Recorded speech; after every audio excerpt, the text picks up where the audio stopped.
Mike, NoStressMike.com. Okay, I want to talk about something new that I'm getting into in the way of weapons, and it's what it is. It's the bow and arrow, archery. I've done this before. I've never. I never really got into it as a, as a big thing, and about the only thing that I've ever done. I've tried now this was, this must have been when I was 20 some years old, early 20s, and the thing is, the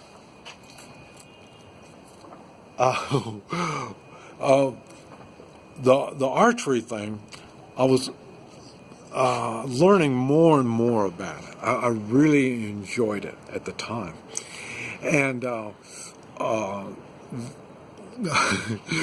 practice. I lived in the city when I first got married. I lived in the city.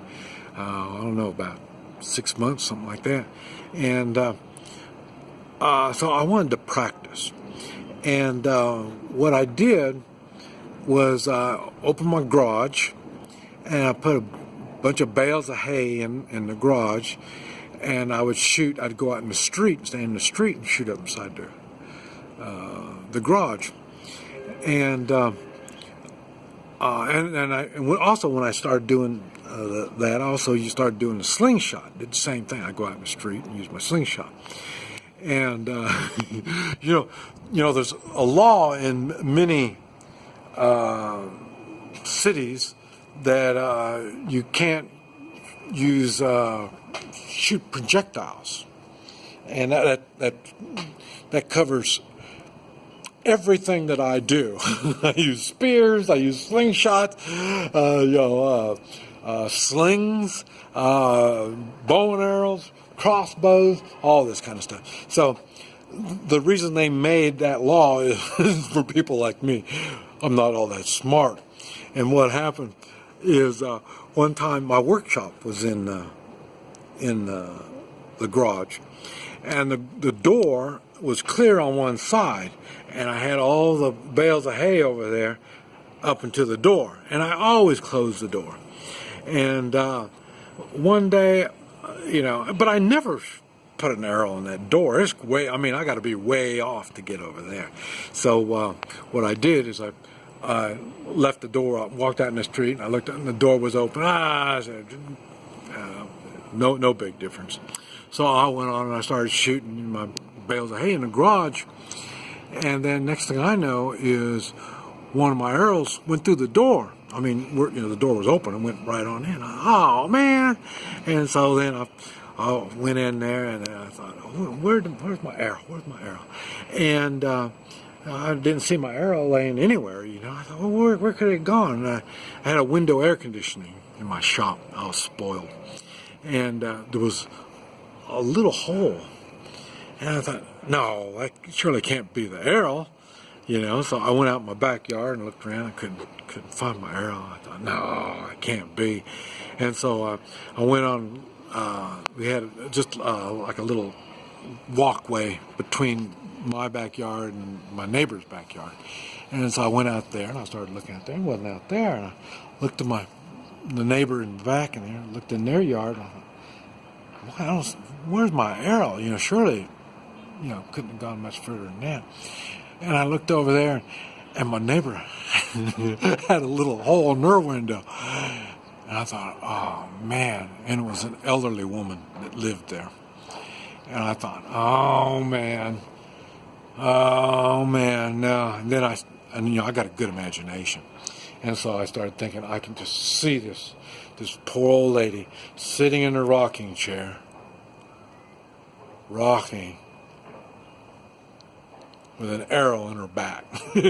So, oh man, I was scared. I thought, oh no, I don't believe it.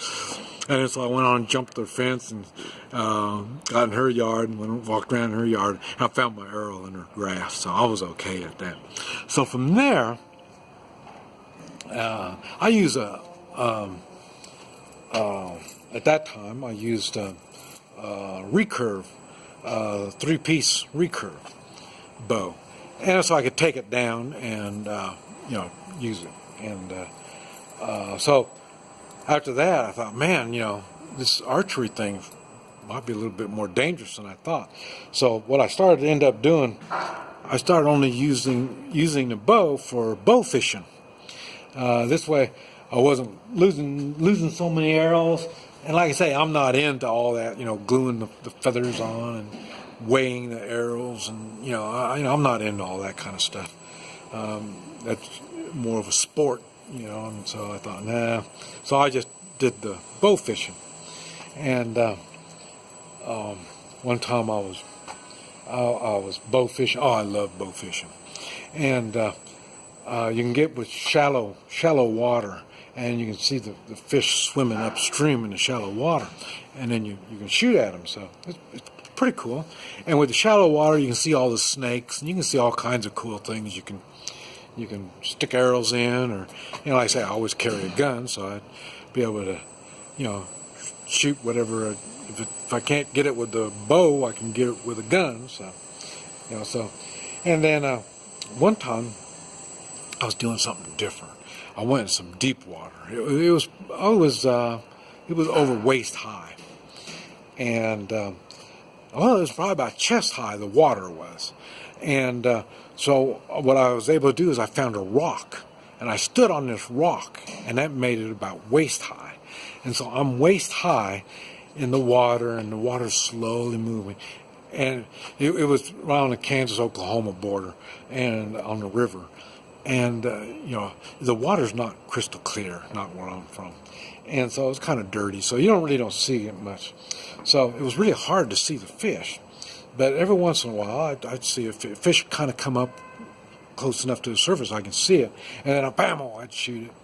And then I'd throw the fish over on the bank. And then I'd go back over and get on my rock again. And this kept going. And then finally one time, I was standing on that rock, waist high water, and a turtle kept coming up. And he'd come up and he'd go back down. He'd come up and come back down.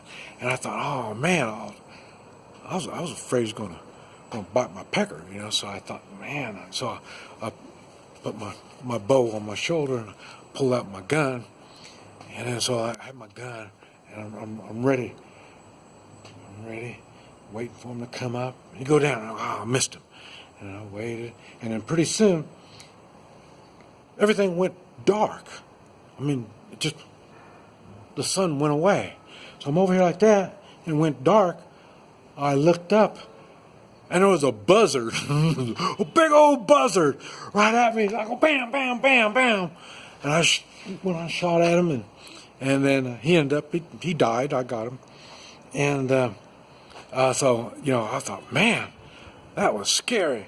And then I go and I say I'm not a big sports fisherman or hunter or none of this kind of stuff. So I went to my friends and I started telling them the story, what happened. And they said, well, what the buzzard was doing was a buzzard wasn't going to hurt you. No, you weren't on the rock out in the water. If you would have been out there, you would have known that buzzard was looking to kill me. That's what he was doing.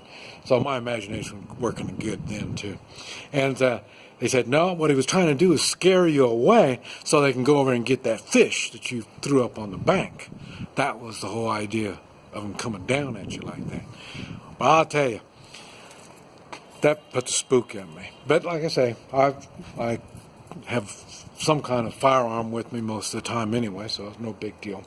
I took personal responsibility. But anyway, that's what I'm getting ready to do when I go back to the States. I ordered another 3-piece recurve bow, and I'm going to start getting into archery again. Not big time, but just enough to have some fun with, kind of keep me all bulked up. This is Mike, NoStressMike.com.